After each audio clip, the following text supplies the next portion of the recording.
Okay, you are not gonna believe this. Some birds sing with their tail feathers. No, I'm totally serious. It literally makes music with its tail. It's not just a random noise, it is a full-on performance. Okay, wait, hold on. With their tail feathers? Are you serious? You can't just call any old noise a song. That's just wind. That's physics. It's not music, and it's definitely not communication. It is absolutely music. No, you have to hear this part. There's a bird called a snipe, right? And during its mating flight, it dives through the air like super fast, and the wind rushes through these specially shaped feathers on its tail and creates this insane, throbbing sound. It's completely intentional. It's a whole thing. It's called a mechanical sound, a whole category of non-vocal communication. They're using their actual bodies as instruments. The snipe's tail is basically a reed instrument. How cool is that? All right, I'll give you that it's a sound. An interesting sound, maybe. But you can't call it a song. Come on! A song implies melody, structure, intent. This is just a happy accident of aerodynamics. An accident? No way. It's a whole orchestra out there. You've got mute swans and goldeneyes with their humming wings, lapwings that make this thrumming sound when they do their display flights. And get this, wood pigeons and nightjars literally crack their wings together like a whip. These are all deliberate sounds with a purpose. And what is that purpose? The exact same reason they sing with their beaks. I mean, biologically speaking, a song is any sound a bird uses to do one of two things: attract a mate or defend its territory. So, if the snipe is using its tail feathers to say, "Hey ladies," or "Get off my lawn," then yeah, that's a song. Okay, fine. Let's accept your very loose definition of song for a second. But look at the difference in complexity here. On the left, you've got the so-called song of a mute swan. It's a snort. I mean, look at it on the sonogram, it's a blip. On the right, that's a Seti's warbler. Look at that structure, the density of the notes. You're comparing a single drum hit to a full-blown symphony. They are not in the same league.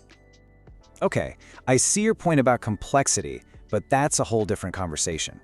Let's forget the non-vocal stuff for a second. Even with classic beak-produced birdsong, you've got this huge range of musical styles.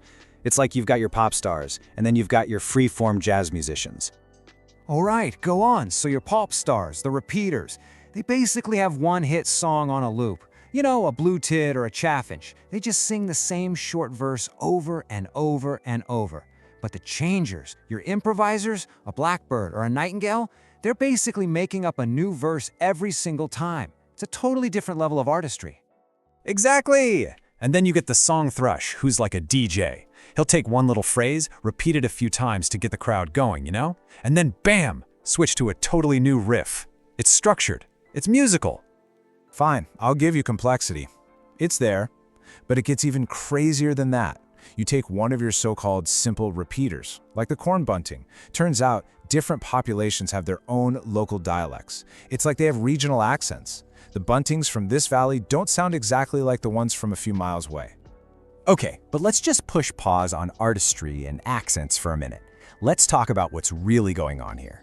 Let's talk biology. Because honestly, forget all the performance stuff for a second. All of this, the improvising, the repeating, the thrumming with your tail feathers, it's all just incredibly expensive. I mean, from a biological, pure energy burning perspective, it's completely reckless. You gotta remember, birds are endotherms. They're warm-blooded, just like us. They are burning a massive number of calories all the time just to stay warm, just to keep their body temperature stable. It's like a massive energy bill they have to pay every single second of their lives. So on top of that constant energy drain, this tiny animal is going to spend even more precious energy shouting a complex song from the top of a tree over and over again. It's a huge biological gamble. It's like you can barely make rent, but you decide to go out and lease a sports car. Metabolically, it's just reckless. No, you're looking at it all wrong. The fact that it's so costly is exactly what makes it so important. It isn't reckless, it's the most critical line item in their entire budget. Think of it like a high-stakes investment. Yeah, the cost is enormous. And the risk is huge too. You're basically sending up a flare to every predator in the area. But the payoff? It's everything. It's how you find a mate, how you defend your home, It's the only way to pass on your genes. The whole point is that they sing because it's expensive. It's an honest signal that says, look at me, I have so much energy and such good genes that I can afford to waste all of this on a beautiful, complicated song. So all of these complex negotiations, these high-stakes evolutionary debates about cost versus benefit, they're just happening. All around us, all the time. On cliffs, in forests, everywhere. And not just out in the wild, it's in our backyards and city parks. That rattling sound of a magpie or the little seesaw song of a great tit, it's not just background noise. It's this incredibly rich, hidden language.